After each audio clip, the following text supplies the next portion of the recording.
जय शिवराय मित्रांनो, केंद्र सरकार दिवाळीपूर्वीच राज्यातील शेतकऱ्यांना देणार खुशखबर। कधी येणार तुमचा पीएम किसानचा पुढील हप्ता, जाणून घ्या दिवाळीपूर्वी की दिवाळीनंतर। शेतकऱ्याची चालवलेली एक मोठी थट्टा।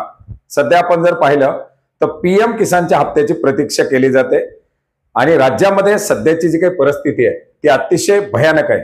अतिवृष्टीमुळे, पूर परिस्थितीमुळे शेतकऱ्यांचा पूर्णपणे हंगाम हातातून गेलेला आहे आणि अशा परिस्थितीमध्ये 1000, 2000, 5000 जी काही मदत येईल ती शेतकऱ्यांना अपेक्षित आहे। आणि याच पार्श्वभूमीवरती पीएम किसानचा हप्ता असेल, नमो शेतकरीचा हप्ता असेल, याची देखील शेतकऱ्यांना प्रतीक्षा लागलेली आहे। आणि हेच सर्व लक्षात घेऊन आपण जर पाहिलं तर शेतकऱ्यांची कुठं ना कुठेतरी थट्टा केली जात आहे। मित्रांनो, एकंदरीत आपण जर पाहिलं तर केंद्र शासनाच्या माध्यमातून पूर परिस्थितीमुळे बाधित झालेल्या शेतकऱ्यांना मदत देण्यासाठी पीएम किसानचा हप्ता ऍडव्हान्स स्वरूपामध्ये देण्यासाठी मंजुरी दिली। याच पार्श्वभूमीवरती आपण पाहिलं होतं की यापूर्वीच हिमाचल प्रदेश असेल, उत्तराखंड असेल, याचबरोबर पंजाब असेल किंवा आताच लेटेस्ट जम्मू काश्मीर असेल, या चारही राज्यांना ऍडव्हान्स स्वरूपामध्ये पीएम किसानचा हप्ता देण्यात आला। आता त्या शेतकऱ्यांचं झालेलं नुकसान हे नुकसानच आहे, पण त्या शेतकऱ्यांच्या कित्येक पटीनं महाराष्ट्रातील शेतकऱ्यांचं झालेलं नुकसान हे जास्त आहे। पंजाब, हिमाचल प्रदेश, उत्तराखंड आणि जम्मू काश्मीर या सर्व राज्यातील शेतकऱ्यांची नुकसानाची बरोबरी केली तर ती महाराष्ट्रातील शेतकऱ्यांच्या 50% सुद्धा होऊ शकत नाही। त्याच्यामुळे महाराष्ट्रातील शेतकऱ्यांचं झालेलं नुकसान सुद्धा नुकसानच होतं। आणि याच पार्श्वभूमीवरती या पूर परिस्थितीमुळे बाधित झालेल्या शेतकऱ्यांना केंद्र शासनाच्या माध्यमातून आगाऊ स्वरूपामध्ये हप्ता दिला जात असताना राज्यातील शेतकऱ्यांना सुद्धा हप्ता दिला जाईल अशा प्रकारची शक्यता वर्तवण्यात आली होती। जवळजवळ 33 लाख शेतकऱ्यांना केंद्र शासनाच्या माध्यमातून ऍडव्हान्स मध्ये हप्ता वितरित करण्यात आला। 600 ते 650 कोटी रुपयाचा निधी या 4 राज्यांना वितरित करण्यात आला। राज्यामधील शेतकऱ्यांची आपण जर पाहिलं तर संख्या साधारणपणे 93 लाख ते 1 कोटीच्या आसपास आहे। या 92 ते 93 लाख शेतकऱ्यांना हप्ता वितरित करण्यासाठी केंद्र शासनाला निधीची गरज पडली असती, परंतु आपण जर पाहिलं तर सध्या बिहारच्या निवडणुका सुरू आहेत। त्या पार्श्वभूमीवरती हप्ता वितरित करायला एक कारण हवं होतं, पूर परिस्थितीचं, नैसर्गिक आपत्तीचं कारण देखील होतं, तरी सुद्धा हा दिलासा देण्यात आला नाही। आता निवडणुका एकदम तोंडावरती आल्यानंतर याची आचारसंहिता सुरू असताना हा हप्ता वितरित केला जाऊ शकतो का, अशा प्रकारच्या कुठल्याही शक्यता सध्या तरी दिसत नाही। मग आता हप्ता वितरित केला जाईल का? लेटेस्टली केंद्र शासनाच्या काही वरिष्ठ मंत्री महोदयांच्या माध्यमातून असेल किंवा काही वरिष्ठ प्रशासकीय अधिकाऱ्यांच्या माध्यमातून असेल, पूर परिस्थितीमुळे बाधित झालेल्या राज्यांना पीएम किसानचा हप्ता वितरित करणं ही प्रायोरिटी असल्याची माहिती देण्यात आली। म्हणजे एकंदरीत महाराष्ट्राला हप्ता वितरित केला जाऊ शकतो अशा प्रकारचे एक सूचक वक्तव्य करण्यात आलं, परंतु मग तारीख दिली का, निधीची उपलब्धता केली आहे का, अद्याप काही अशा शक्यता आलेल्या नाहीत।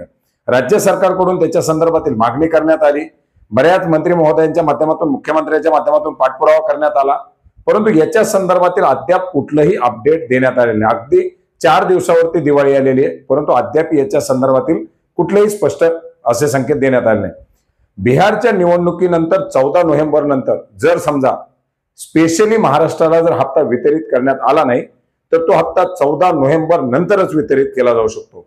आणि जर महाराष्ट्र पूर परिस्थितीमुळे बाधित असलेलं राज्य म्हणून स्पेशल केसमध्ये निवडणूक आयोगाची परवानगी घेऊन जर हप्ता वितरित करायचा असता तर आतापर्यंत तशा प्रकारची मागणी केली गेली असती, परंतु वर्तमानपत्रांच्या माध्यमातून या आठवड्यात येणार, पुढील आठवड्यात येणार, महिन्याच्या शेवटी येणार, केवायसी करून घ्या। आता शेतकऱ्यांनी केवायसी काय प्रत्येक 15 दिवसाला करायची आहे का, प्रत्येक हप्त्याला करायची का? नाही।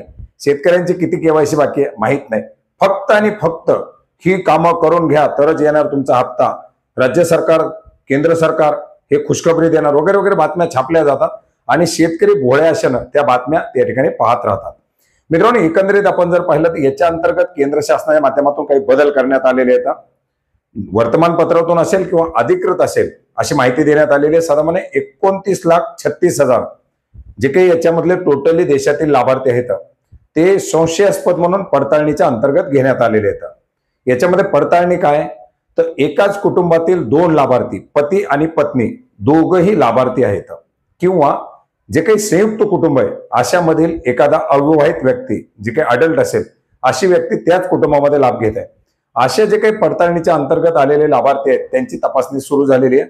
त्यांना फिजिकल व्हेरिफिकेशन करण्यासाठी सांगण्यात आलेले आहे। त्या लाभार्थ्यांना मात्र फिजिकल व्हेरिफिकेशन करावं लागणार आहे आणि असे जे काही लाभार्थी दिसणार आहेत, एका कुटुंबामध्ये एकापेक्षा जास्त लाभार्थी. आता कुटुंबाची व्याख्या पीएम किसान मध्ये पती पत्नी आणि 18 वर्षाखालील अविवाहित मूल अशी पीएम किसान पुरती मर्यादित आहे. त्या ठिकाणी रेशन कार्डचा उल्लेख येत नाही. रेशन कार्डचा जर उल्लेख आला तर राज्यातील निम्मे लाभार्थी बाद होतील, कारण मोठी रेशन कार्ड आहेत, एका रेशन कार्डवरचे 4-4, 5-5 लाभार्थी याच्या अंतर्गत पात्र आहेत. एका कुटुंबातील पती पत्नी आणि 18 वर्षाखालील मूल असं एक कुटुंबाची व्याख्या आणि त्याच्यामध्ये फक्त एकच लाभार्थी लाभ घेऊ शकतो. त्याच्यामुळे पती आणि पत्नीचा जो लाभ असेल त्याच्यामध्ये एक जणाचा लाभ बंद होईल. तशा प्रकारच्या पडताळणी सुरू आहेत. त्याच्यासाठी फिजिकल व्हेरिफिकेशनचे कागदपत्र मागितले जात आहे. हे फिजिकल व्हेरिफिकेशन असेल, बँक खात्याला आधार लिंक असणं असेल आणि केवायसी प्रक्रिया ऑलमोस्ट सर्वांच्या पूर्ण झालेल्या आहे. जर कोणाची केवायसी बाकी असेल तर ओटीपी न सुद्धा केवायसी करू शकता आणि त्याच्यानंतर या हप्त्याचं वितरण केलं.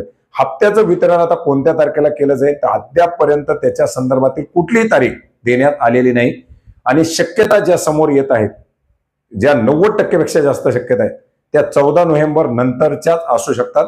आशा करूयात या पूर परिस्थितीमुळे या अतिवृष्टी बाधित झालेल्या शेतकऱ्यांना दिलासा देण्यासाठी म्हणून कुठेतरी केंद्र शासनाच्या माध्यमातून पावलं उचलण्यात यावीत आणि जसं काही वर्तमानपत्रांच्या माध्यमातून, मीडियाच्या माध्यमातून सांगितलं जाते तशाच प्रकारे दिवाळीमध्येच हप्ता वितरित केला जावा आणि तशा प्रकारचे जर काही अपडेट आले तर ते अपडेट देखील आपण नक्की जाणून घेण्याचा प्रयत्न करणार आहोत. भेटूयात नवीन माहितीसह, नवीन अपडेट्ससह. धन्यवाद.